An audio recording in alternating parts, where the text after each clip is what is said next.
देखिए सभी से थोड़ी मंच यहाँ से खाली कर दीजिए, मंच एकदम खाली कर दीजिए। महेश जी आप आगे मैं चलता हूँ। पूरे हिंदुस्तान जी वाली गदा को भेंट कर रही है कांग्रेस पार्टी।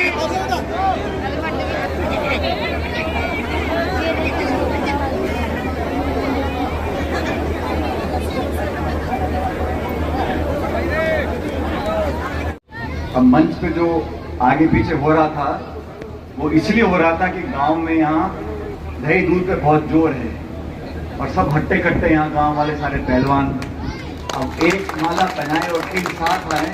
तो ये जो जोश है गांव का और आप सबका स्नेह और जो प्यार है उसके लिए मैं आपका बहुत आभारी हूँ। आपने इतने उत्साह के साथ इतने गर्मजोशी से हम सबका स्वागत किया, उसके लिए मैं आपका आभार व्यक्त करता हूँ।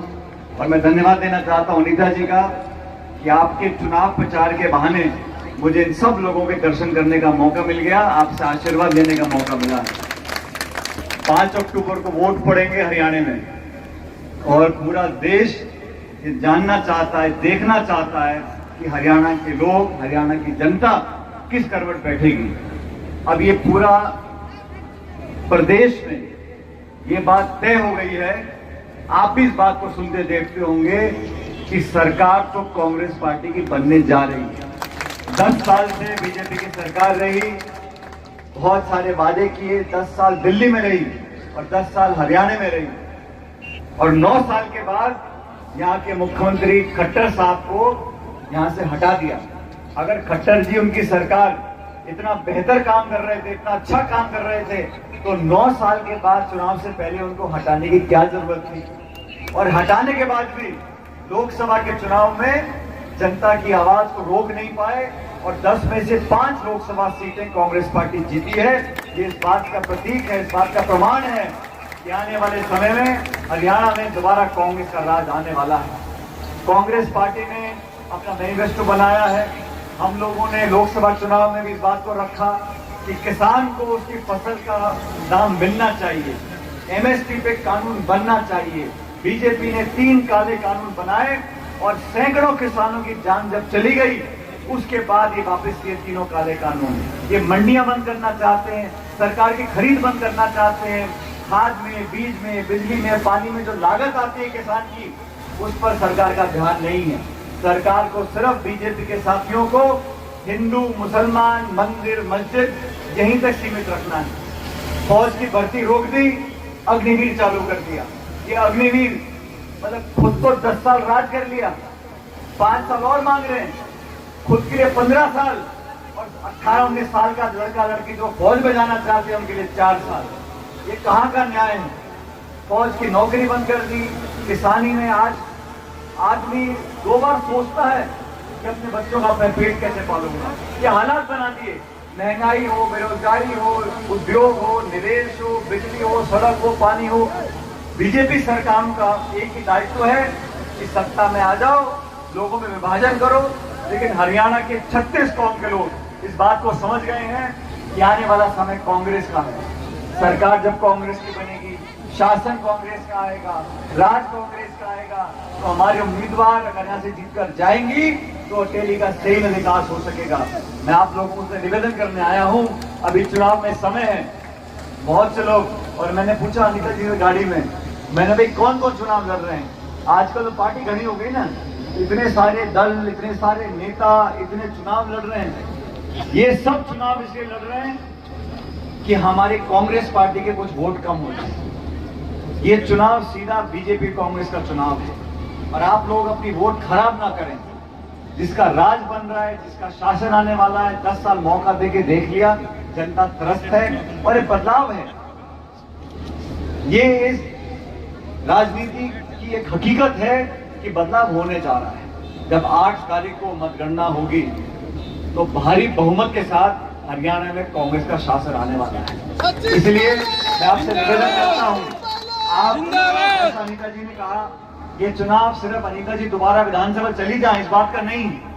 पहले भी आपने आशीर्वाद दिया, पहले भी आपकी सेवा करी डेली में, लेकिन ये चुनाव इस बार जनता का चुनाव है, ये चुनाव बदलाव का चुनाव है, ये चुनाव नई सरकार बनाने का चुनाव है। इसलिए कृपया करके 36 कौम के लोग, हर जाति, बिरादरी, धर्म के साथियों से मैं निवेदन करना चाहता हूँ कि पार्टी को देख लें, नीतियों को देख लें, पृष्ठभूमि को देख लें, काम को देख लें। 10 साल सरकार कांग्रेस की रही, फिर 10 साल जनता ने बीजेपी को मौका दिया। दोनों के दोनों कार्यकाल को आप देख लो, किस कार्यकाल में आपको, जनता को, किसान को लगा कि मेरी सरकार है।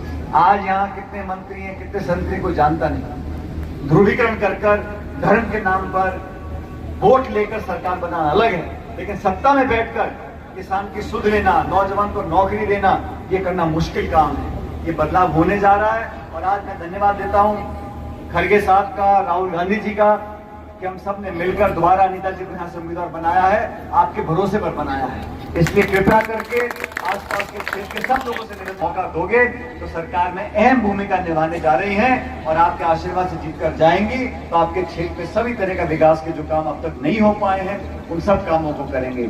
और ये सिर्फ हरियाणा की बात नहीं है, बगल में राजस्थान है, वहां पर ही 25 लोकसभा की सीटें हैं और बीजेपी वाले बोलते थे कि 25-0, हरियाणा में 10-0, यहाँ पे तो आ गई हमारी 5 और राजस्थान में हम लोग 11 सीटें जीत कर आए हैं। सरकार बीजेपी की है, सरकार हरियाणा में बीजेपी की है, बाप तो उसके पैसा, सत्ता, धन बल सब कुछ करने के बाद। और आप जानते हो बीजेपी की सरकार की क्या नीतियां हैं।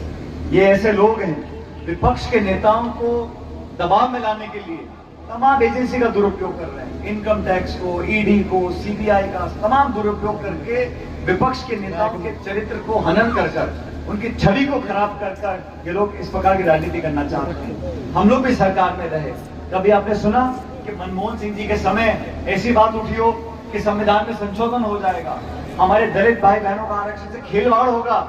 ये जो भ्रम पैदा हुआ है ये इसलिए हुआ है कि भाजपा की सोच है कि संविधान में बदल दो।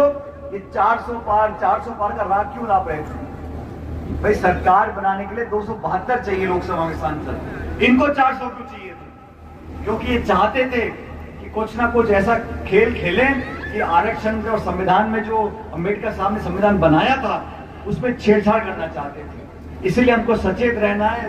देश में लोकतंत्र जरूरी है, देश की जमहूरियत में यहाँ पे जनता का विश्वास है। ये तानाशाही, घमंड, ये अड़ियलपना, आपस में टकराव करा देना, लोगों को झगड़ा करवा देना, तनाव पैदा करना, ये हमारे लिए अच्छी बात नहीं है। जहाँ अमन होगा, प्यार मोहब्बत चैन होगा, वहीं खुशहाली आएगी, वहीं विकास होगा। आप कितना विकास करा लो और गांव में झगड़े हो गए, लाठियां चल गई, झगड़े हो गए, प्यार मोहब्बत खत्म हो गया तो विकास किसी काम का नहीं, नौकरी किसी काम की नहीं।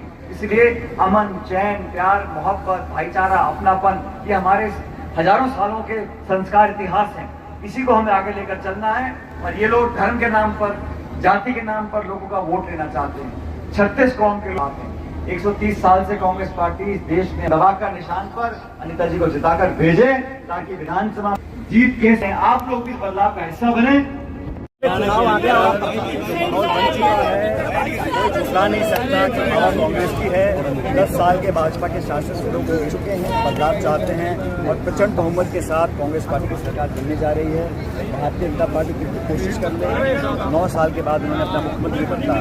अगर इतना अच्छा काम हो रहा था, क्या जरूरत है बदलाव करने की? और जो केंद्र की सरकार है और राज्य की सरकार है, दोनों डबल इंजन है, उसके बावजूद भी लोग आज परेशान हैं। किसान ट्राई कर रहा है, नौजवान भटक रहे हैं। मुझे लग रहा है बदलाव होगा। हमारी सहमत के साथ सरकार हरियाणा में लाने वाली है।